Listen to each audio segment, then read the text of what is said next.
आज हम BEd first year के सेकंड पेपर समकालीन भारत एवं शिक्षा में आज हम बात कर रहे हैं थर्ड चैप्टर, जो कि हम शुरू कर चुके हैं, कंसेप्ट ऑफ एजुकेशन, शिक्षा का प्रत्यय। इसी रेफरेंस में आगे बढ़ते हुए आज हम बात करते हैं शिक्षा के उद्देश्यों की। तो जब हम शिक्षा के उद्देश्यों की बात करते हैं तो यहाँ पर प्रारंभ में दो तरह के उद्देश्य निकल करके आते हैं, शिक्षा का व्यक्तिगत उद्देश्य और शिक्षा का सामाजिक उद्देश्य। अब देखिए, जैसा कि आप पीछे देख रहे हैं कि शिक्षा के दो उद्देश्य मुख्य रूप से individual and social AIIMS of education, शिक्षा के व्यक्तिगत उद्देश्य। अब जब हम शिक्षा के व्यक्तिगत उद्देश्य की बात करते हैं तो नेचुरल है कि इसका संबंध व्यक्ति से है, व्यक्ति विशेष से इसका संबंध है कि शिक्षा के व्यक्तिगत उद्देश्य में हम बात कर रहे हैं व्यक्ति के विकास की।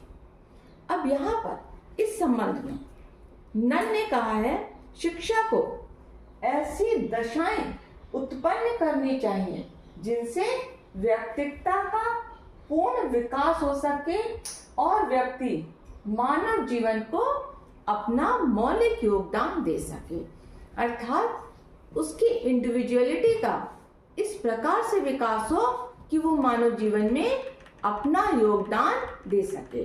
तो इसके संबंध में विभिन्न शिक्षा शास्त्रियों ने, विभिन्न दार्शनिकों ने अलग अलग तरह से अपने मत दे करके समझाने का प्रयास किया है। अब अगर हम व्यक्तिगत उद्देश्यों की बात कर रहे हैं तो यहाँ पर यूकेन ने कहा था व्यक्तिकता का अर्थ है आध्यात्मिक व्यक्तिकता। अब यहाँ पर जब हम बात करते हैं व्यक्तिगत उद्देश्य की तो शिक्षा के व्यक्तिगत उद्देश्यों को दो भागों में बांटा गया है। पहला है आपका एम ऑफ सेल्फ एक्सप्रेशन और दूसरा एम ऑफ सेल्फ रियलाइजेशन। देखिए, दोनों ही चीजें बहुत इंपॉर्टेंट है, self expression and self realisation.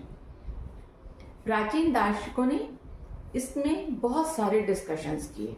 दो उद्देश्य मुख्य रूप से निकल करके आए। एक तो था सेल्फ एक्सप्रेशन, जिसको कि हम कहते हैं आत्माभिव्यक्ति, और दूसरा सेल्फ रियलाइजेशन, जिसका मतलब होता है आत्मानुभूति, अर्थात अपनी आत्मा की अनुभूति करना।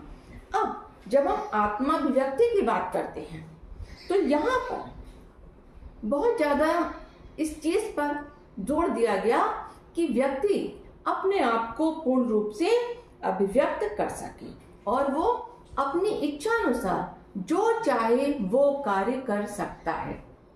व्यक्ति सर्वोपरि है, वो पूर्ण रूप से अपनी अभिव्यक्ति करने के लिए स्वतंत्र है, और वो इतना स्वतंत्र है कि अगर उससे किसी को हानि भी हो रही है, कोई नुकसान भी हो रहा है, तब भी वो अपनी अभिव्यक्ति करने के लिए स्वतंत्र है।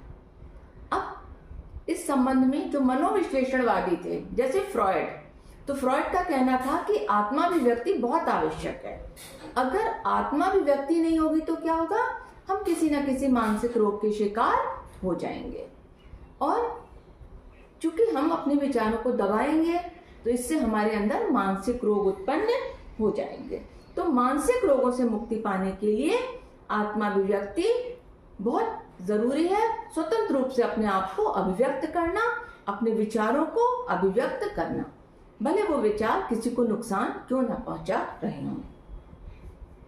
लेकिन इससे क्या होता है कि जब हम पूर्ण रूप से स्वतंत्र हैं कुछ भी बोलने के लिए, कुछ भी करने के लिए, तो यहाँ पर हमारे अंदर एक पार्श्विक प्रवृत्ति का जन्म होने लगता है।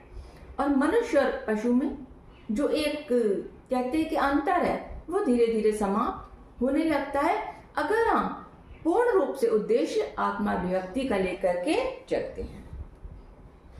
क्योंकि यदि सभी व्यक्तियों को आत्म अभिव्यक्ति की स्वतंत्रता दे दी जाएगी तो क्या होगा, हम बिल्कुल आदि मानव काल में पहुंच जाएंगे। अब दूसरा उद्देश्य था आत्मानुभूति। आत्मानुभूति से मतलब है, आत्मानुभूति यहाँ पर बात कर रहे हैं सेल्फ रियलाइजेशन की। तो आत्मानुभूति से संबंध है यहाँ पर आत्मा की अनुभूति। आत्मानुभूति के आदर्श में स्व समाज विरोधी व्यवहार करके अपनी अनुभूति नहीं कर सकता। एडम्स ने कहा था आत्मानुभूति के संबंध में कि आत्मानुभूति के आदर्श में स्व समाज विरोधी व्यवहार करके अपनी अनुभूति नहीं कर सकता। मतलब मनुष्य समाज विरोधी व्यवहार करके अपनी अनुभूति नहीं कर सकता। मतलब मैं क्या हूं, मेरी आत्मा क्या है, मेरे जीवन का क्या उद्देश्य है, हम इसका ज्ञान कभी भी प्राप्त नहीं कर सकते यदि हम समाज विरोधी व्यवहार कर रहे हैं।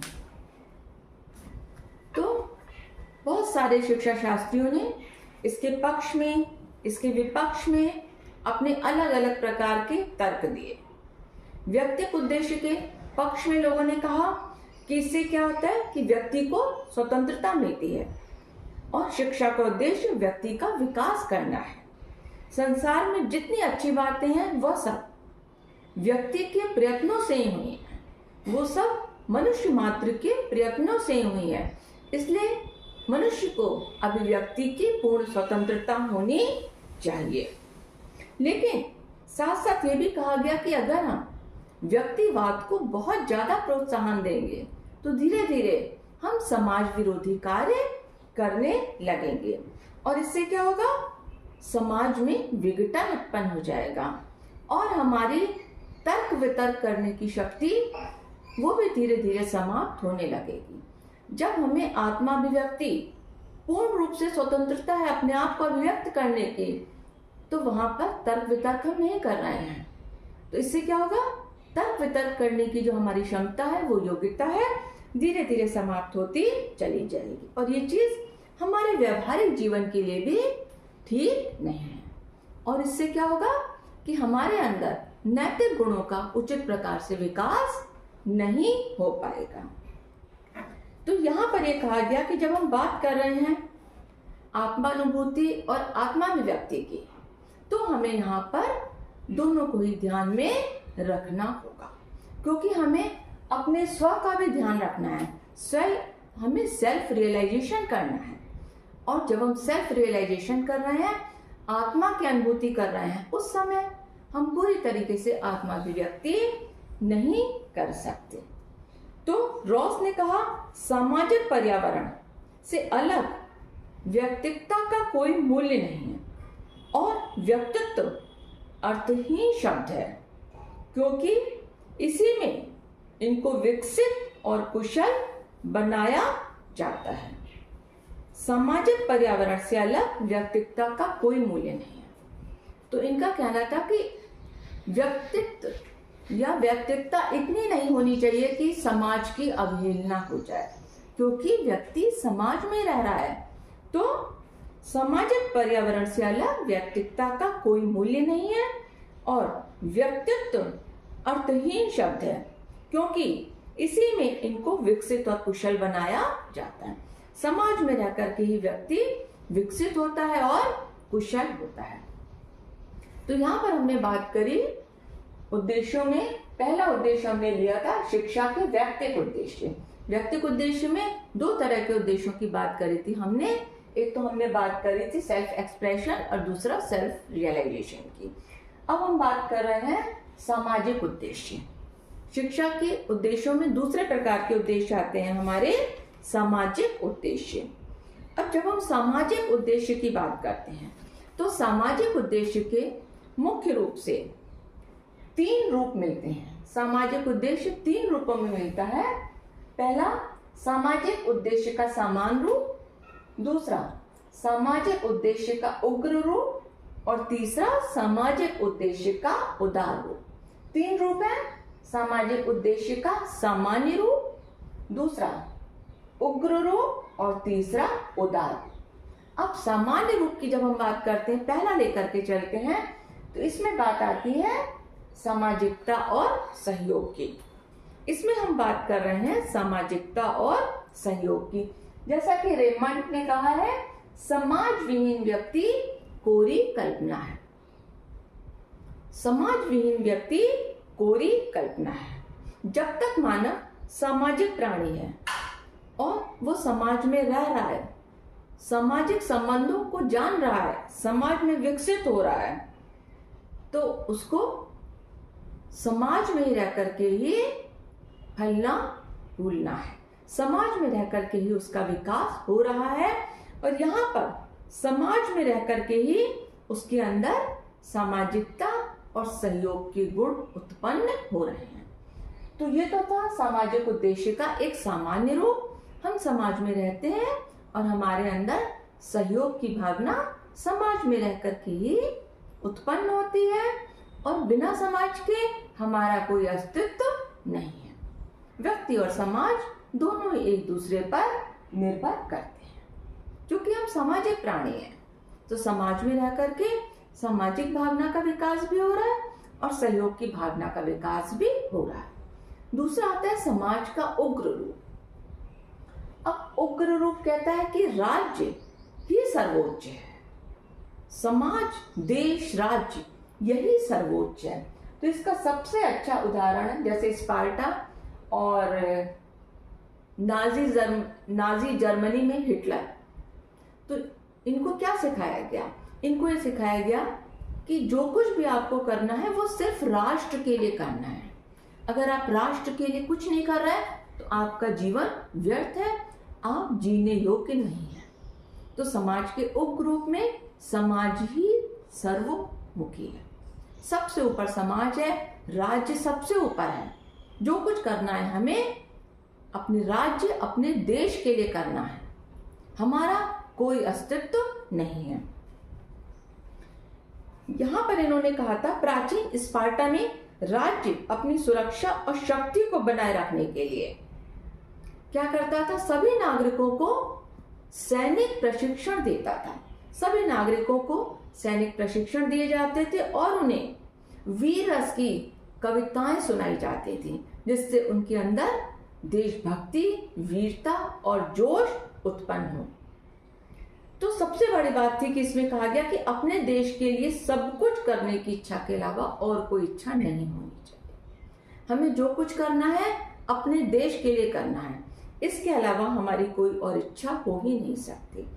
इसी तरह से हिटलर के समय में नाजी जर्मनी में लोगों को यह शिक्षा दी जाती थी कि राज्य ही सर्वोच्च सत्ता है, और राज्य को बनाए रखने के लिए अगर हमें अपने जीवन का बलिदान भी करना पड़े, अपने प्राण भी न्यौछावर करने पड़े, तो हम करेंगे।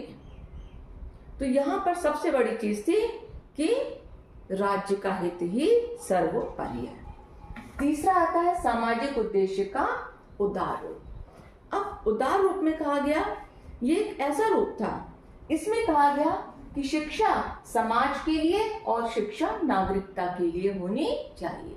शिक्षा एक अच्छा नागरिक बनाने के लिए और समाज के लिए, दोनों के लिए ही शिक्षा होनी आवश्यक है। तो ये था आपका समाज का उदार रूप कि शिक्षा दोनों के लिए ही होनी बहुत महत्वपूर्ण है। इस संबंध में लिस्टर स्मिथ का कथन है, स्कूल को व्यापक कार्य करने चाहिए, उसे निश्चित रूप से सामाजिक दायित्व और समाज के प्रति व्यक्ति के निर्माण का और विकास का कार्य करना चाहिए। एक बार रिपीट कर रही हूं, लिस्टर स्मिथ का कथन है, स्कूल को व्यापक कार्य करने चाहिए, उसे निश्चित रूप से सामाजिक दायित्व और समाज के प्रति व्यक्ति का निर्माण और विकास का कार्य करना चाहिए। रॉस ने संबंध में कहा, सामाजिक पर्यावरण से अलग व्यक्तित्व का कोई मूल्य नहीं है। सामाजिक पर्यावरण से अलग व्यक्तित्व का कोई मूल्य नहीं है और व्यक्तित्व अर्थहीन शब्द है अगर वो समाज में नहीं है। बाल्डविन ने कहा था, व्यक्तित्व को सामाजिक शब्दों के अतिरिक्त और किसी प्रकार व्यक्त नहीं किया जा सकता है। अगर हम व्यक्तित्व को व्यक्त करना चाहते हैं तो हमें समाज को व्यक्त करना पड़ेगा। तो यहाँ पर बात आती है कि हम समाज के में रहते हुए, चूंकि हम सामाजिक प्राणी हैं, तो हम शिक्षा के किन उद्देश्यों को लें? हम शिक्षा के व्यक्तिगत उद्देश्यों को लें या सामाजिक उद्देश्यों को लें? तो यहाँ पर एक समन्वय की स्थिति आती है कि हमें इंडिविजुअल और सोशल दोनों एम्स को ही ध्यान में रखना होगा, क्योंकि व्यक्ति और समाज दोनों एक दूसरे के पूरक हैं और एक दूसरे के बिना अधूरे हैं। जब हम शिक्षा की बात करते हैं तो हमें व्यक्ति के लिए और समाज के लिए अर्थात शिक्षा के उदार रूप को ध्यान में रख करके ही आगे बढ़ना होगा कि शिक्षा समाज के लिए और शिक्षा नागरिकता के लिए होनी चाहिए। तो यहाँ पर हमने बात करी थी कि शिक्षा के व्यक्तिगत और सामाजिक उद्देश्य। अब इसके अलावा आता है शिक्षा के कुछ विभिन्न प्रकार के उद्देश्य। शिक्षा के कुछ विभिन्न प्रकार के उद्देश्य क्या है? ये तो हो गया व्यक्ति और समाज के संबंध में। इसके अतिरिक्त शिक्षा के कुछ अन्य उद्देश्य भी हैं जो कि शिक्षा शास्त्रियों ने विभिन्न प्रकार से समझाने का प्रयास किया है। तो हम यहाँ पर समग्र रूप से इन उद्देश्यों की बात कर रहे हैं।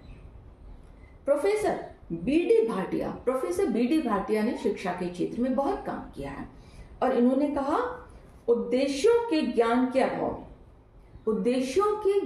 अभाव में शिक्षक उस नाविक के समान है जो अपने लक्ष्य या मंजिल को नहीं जानता और बालक उस पतवार विहीन नौका के समान है जो लहरों के थपेड़े खाकर किसी किनारे पर जा लगेगी। एक बार रिपीट कर रहे हैं। बी.डी. भाटिया के अनुसार उद्देश्यों के अभाव में शिक्षक उस नाविक के समान है जो अपने लक्ष्य या मंजिल को नहीं जानता। मतलब नाव लेके जा रहे हैं लेकिन कहाँ जाना है नहीं पता, और बालक उस पतवार विहीन नौका के समान है, ऐसी नौका के समान है जो लहरों के थपेड़े खाकर किसी भी किनारे पर जाकर लग जाएगी। तो बड़े सुंदर तरीके से यहाँ पर इन्होंने शिक्षा के उद्देश्यों के महत्व को समझाने का प्रयास किया है। तो यहाँ पर पहला उद्देश्य आता है हमारा शिक्षा के उद्देश्यों में। पहला उद्देश्य है ज्ञान का उद्देश्य।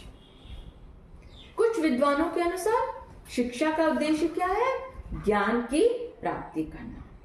Knowledge for the sake of knowledge, ज्ञान के लिए ज्ञान की प्राप्ति करना। अब इसमें जो प्रमुख दार्शनिक हुए हैं, शिक्षा शास्त्री हुए हैं, उनके नाम है सुकरात, प्लेटो, अरस्तु, दांते, कॉमेनियस, बेकन।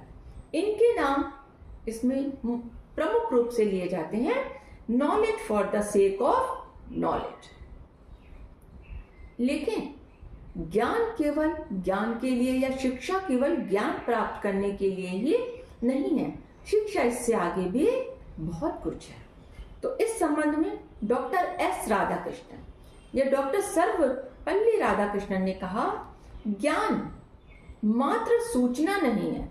ज्ञान क्या है? मात्र सूचना नहीं है और ना ही विद्वता है।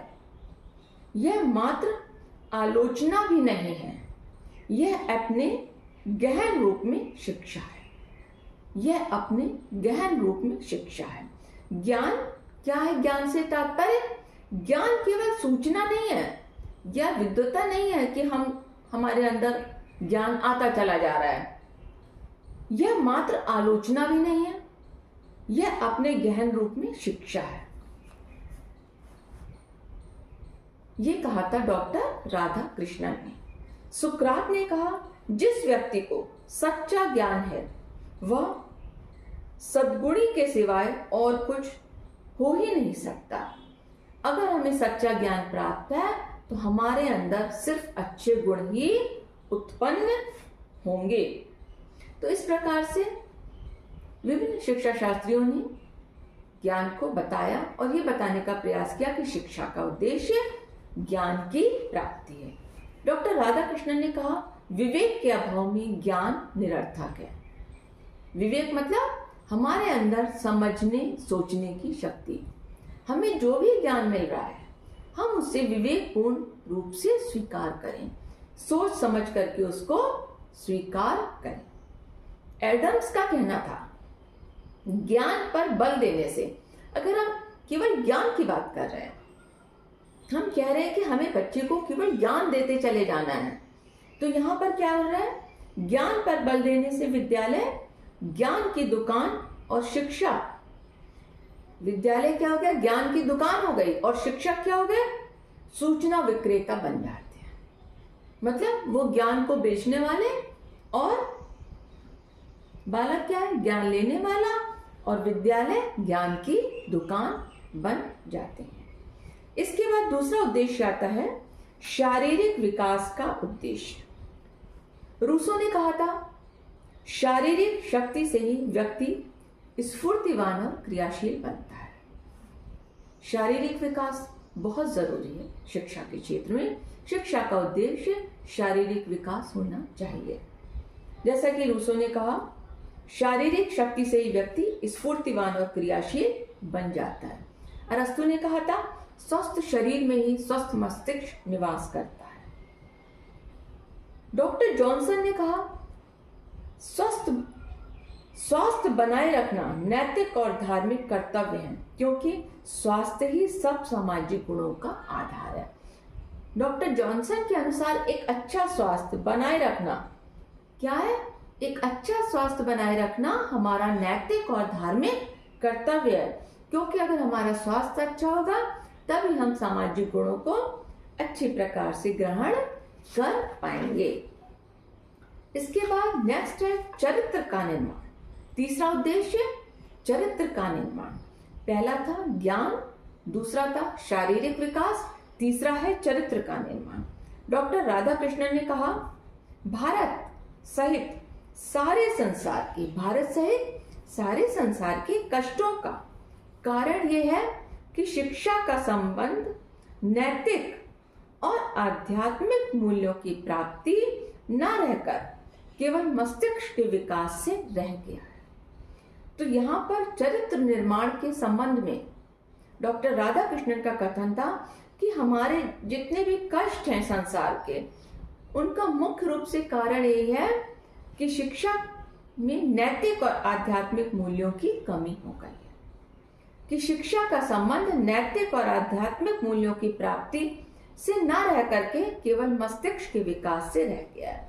अगर शिक्षा का संबंध नैतिक और आध्यात्मिक मूल्यों से भी होगा तो संसार के बहुत सारे कष्ट अपने आप दूर होते चले जाएंगे। तो यहाँ पर शिक्षा शास्त्रियों का मत है कि शिक्षा का उद्देश्य चरित्र का विकास और चरित्र का निर्माण होना चाहिए।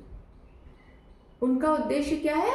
एक उत्तम चरित्र का निर्माण करना, चरित्रवान व्यक्ति या बालक का निर्माण करना। चौथा उद्देश्य है सांस्कृतिक विकास का उद्देश्य।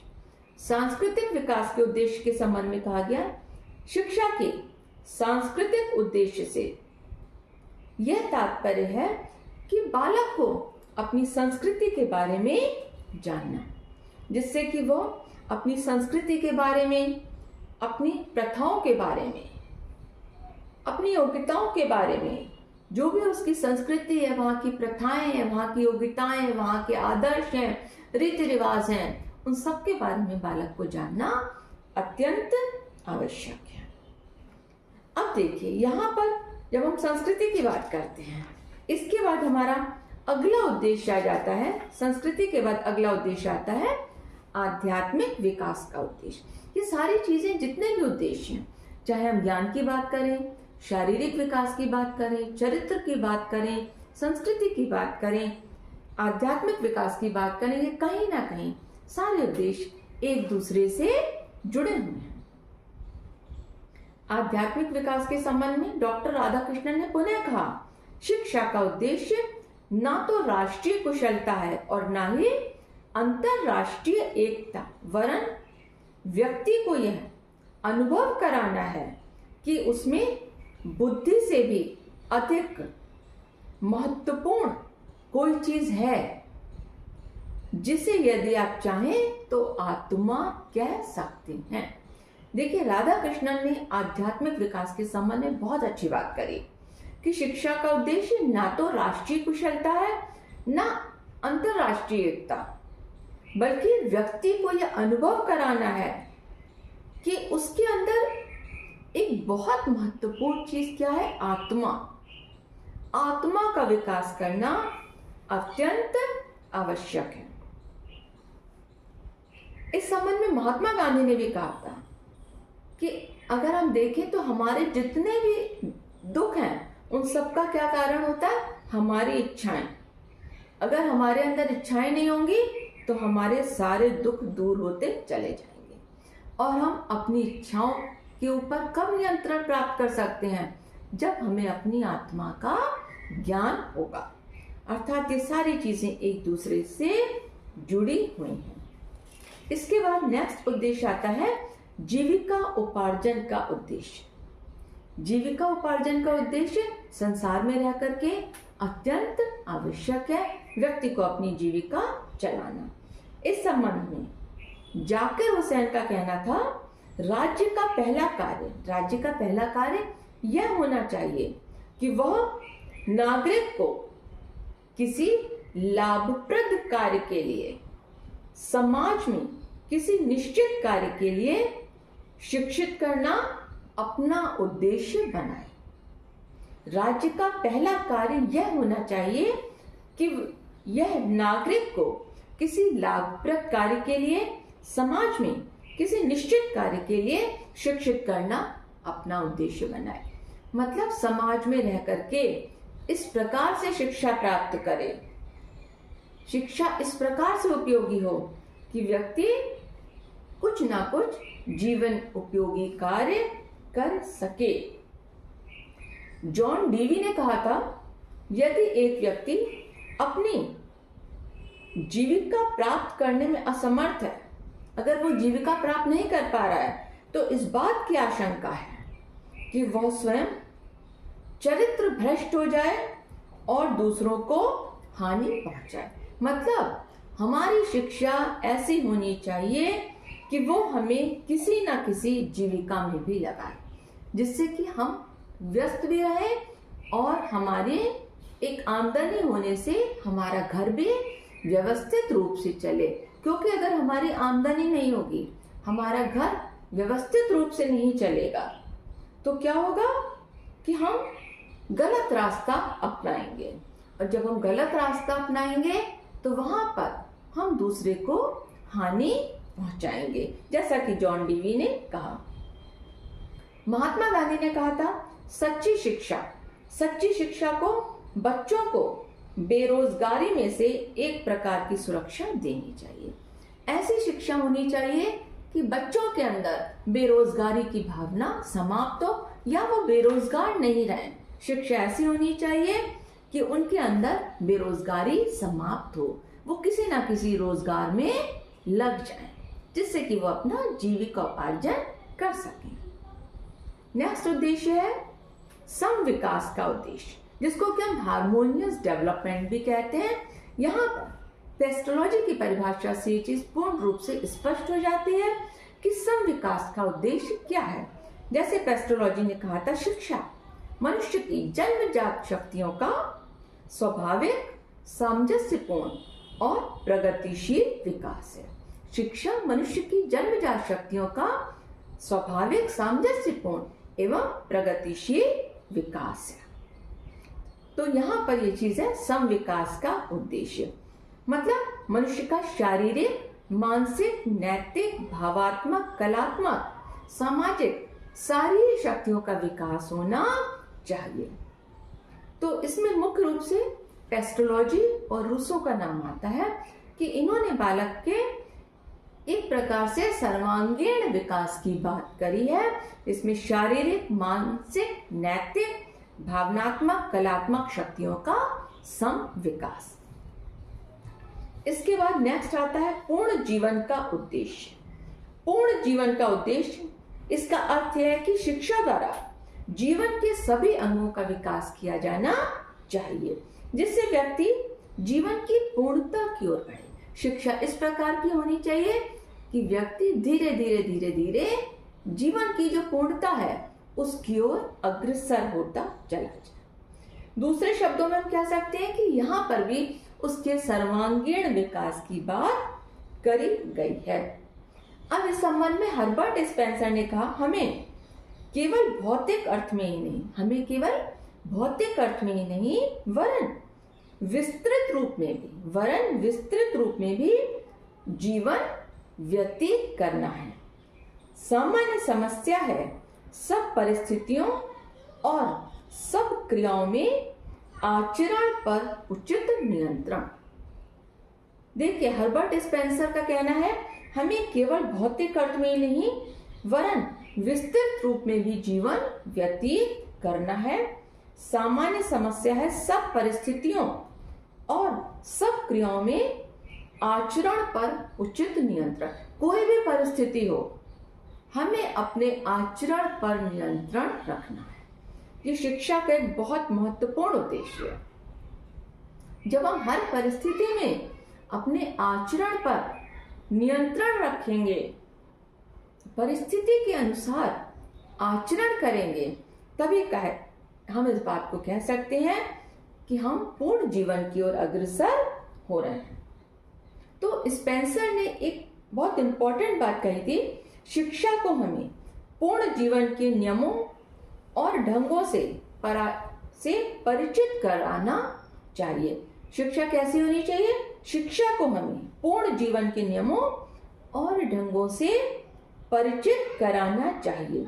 शिक्षा का सबसे महत्वपूर्ण कार्य, शिक्षा का सबसे महत्वपूर्ण कार्य हमें जीवन के लिए इस प्रकार तैयार करना है। शिक्षा का सबसे महत्वपूर्ण कार्य क्या है कि वो हमें इस प्रकार से तैयार करे कि हम उचित प्रकार से व्यवहार कर सकें और शरीर, मस्तिष्क और आत्मा इनका सदुपयोग कर सकें। शरीर का सदुपयोग, मस्तिष्क का सदुपयोग और आत्मा का सदुपयोग, तभी हम पूर्ण जीवन की ओर अग्रसर होंगे। तभी हम यहाँ पर, इसके बाद नेक्स्ट है अवकाश का उपयोग या अवकाश के समय का सदुपयोग। अब शिक्षा का एक उद्देश्य ये भी है कि हम अपने अवकाश के समय, जब हम खाली बैठे उस समय हम क्या करें। तो ये भी एक शिक्षा का उद्देश्य है कि हम अपने खाली समय या अपने अवकाश के समय, जब हमारे पास कुछ काम नहीं है करने के लिए, उस समय हम क्या करें। तो ये भी बहुत इम्पोर्टेंट चीज़ है कि अवकाश के समय का सदुपयोग किस प्रकार से करें, किस प्रकार हम अवकाश के समय को किसी हम यूजफुल प्रोडक्टिव वर्क में लगा सकें, या अगर हमें ड्राइंग पेंटिंग है या हमें चित्रकला का शौक है, कुछ हमें क्राफ्ट का शौक है, कुछ हम बनाना चाहते हैं, म्यूजिक का शौक है, तो हम उसमें किस प्रकार से अपने समय को लगा सकें जिससे कि हमारे मन को शांति भी मिले। और अब जो खाली समय हमारे पास, कहते हैं ना कि अगर खाली समय रहेगा तो व्यर्थ के विचार हमारे मस्तिष्क में आएंगे, तो हमें क्या करना है, उन व्यर्थ के विचारों को अपने मस्तिष्क में भी नहीं आने देना है और खाली समय का उचित प्रकार से सदुपयोग भी करना है। तो हम कह सकते हैं कि अवकाश सदैव किस तरह से होना चाहिए, जो कि इस तरह से हमारा खाली समय, हमारा अवकाश का समय होना चाहिए जहां पर कि हमें सौंदर्यात्मक अनुभूति हो। हम प्रकृति के में देखें कि प्रकृति में क्या सौंदर्य है, उसमें हम अपनी चित्रकला में उसको हम उतार सकते हैं। हम अच्छे साहित्य की रचना कर सकते हैं, हम बहुत कुछ अच्छा लिख सकते हैं, म्यूजिक का काम कर सकते हैं, साहित्य की रचना कर सकते हैं, ड्राइंग पेंटिंग का काम कर सकते हैं, क्राफ्ट का काम कर सकते हैं। तो ये सारी चीज़ें क्या हैं, अवकाश के समय का सदुपयोग। तो ये हमें क्या बता रहा है कि शिक्षा के विभिन्न प्रकार के उद्देश्य हैं। तो इस प्रकार से हमने आपको शिक्षा के जो कुछ उद्देश्य थे वो बताए।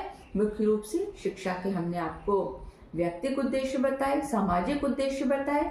व्यक्तिगत उद्देश्यों में हमने बात करी आपके आत्मानुभूति की बात करी, हमने व्यक्तिगत उद्देश्यों में हमने बात करी आपकी आत्माभिव्यक्ति की बात करी, सेल्फ एक्सप्रेशन, सेल्फ रियलाइजेशन। उसके बाद हमने बात करी आपके सामाजिक उद्देश्य, इसमें हमने सामाजिक उद्देश्य में 3 रूप बताए थे आपको, सामान्य रूप, उग्र रूप और उदार रूप।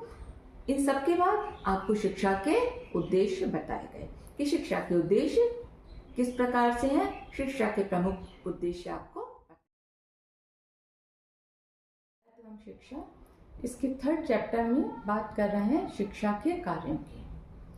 अभी तक आपने देखा शिक्षा क्या है, शिक्षा के विभिन्न अर्थ, शिक्षा के उद्देश्य, इन सब के बारे में हम विस्तार से अध्ययन कर चुके हैं। तो अब हम बात कर रहे हैं शिक्षा के कार्यों की।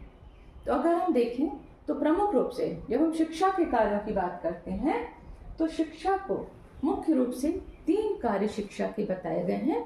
मानव जीवन में शिक्षा के कार्य, राष्ट्रीय जीवन में शिक्षा के कार्य और अंतर्राष्ट्रीय जीवन में शिक्षा के कार्य।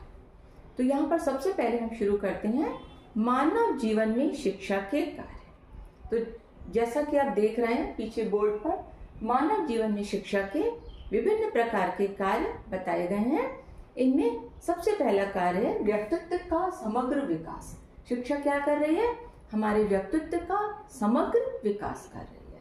व्यक्तित्व के समग्र विकास से तात्पर्य है हमारा physical, mental, social, emotional, spiritual, moral, इस सब प्रकार का डेवलपमेंट शिक्षा के द्वारा हो रहा है। इसके बाद बात आती है आत्मनिर्भरता का विकास।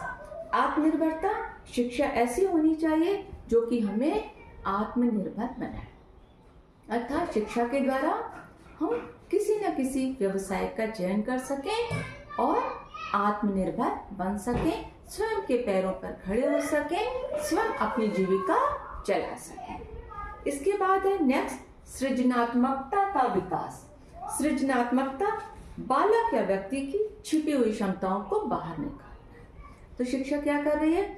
जो कुछ भी हमारे अंदर छिपी हुई योग्यताएं हैं, क्षमताएं हैं, हमारी विशिष्ट योग्यताएं हैं, उनको बाहर निकालना शिक्षा का कार्य है। नेक्स्ट, वातावरण से अनुकूलन करने की क्षमता। किसी भी वातावरण से हम किस प्रकार से समायोजन स्थापित करें, किस प्रकार से उस वातावरण में स्वयं को ढाल सकें, यह कार्य शिक्षा का। शिक्षा हमें इस योग्य बनाती है कि हम वातावरण में अपना अनुकूलन अच्छी प्रकार से कर सकें। नेक्स्ट है आवश्यकता की पूर्ति। शिक्षा का महत्वपूर्ण कार्य क्या है? हमारी आवश्यकताओं की पूर्ति। देखिए, मनुष्य एक सामाजिक प्राणी है, वो समाज में रह रहा है। समाज में रह करके उसकी विभिन्न प्रकार की आवश्यकताएं हैं। हमारी जो बेसिक आवश्यकताएं होती हैं वो क्या है? रोटी, कपड़ा और मकान। तो जो बेसिक नीड्स हैं, इन सबको पूरा करने का काम करती है शिक्षा। अगर हम शिक्षित हैं, शिक्षा प्राप्त करे हुए हैं, तो हम किसी न किसी रोजगार के द्वारा अपनी आवश्यकताओं की पूर्ति कर सकते हैं।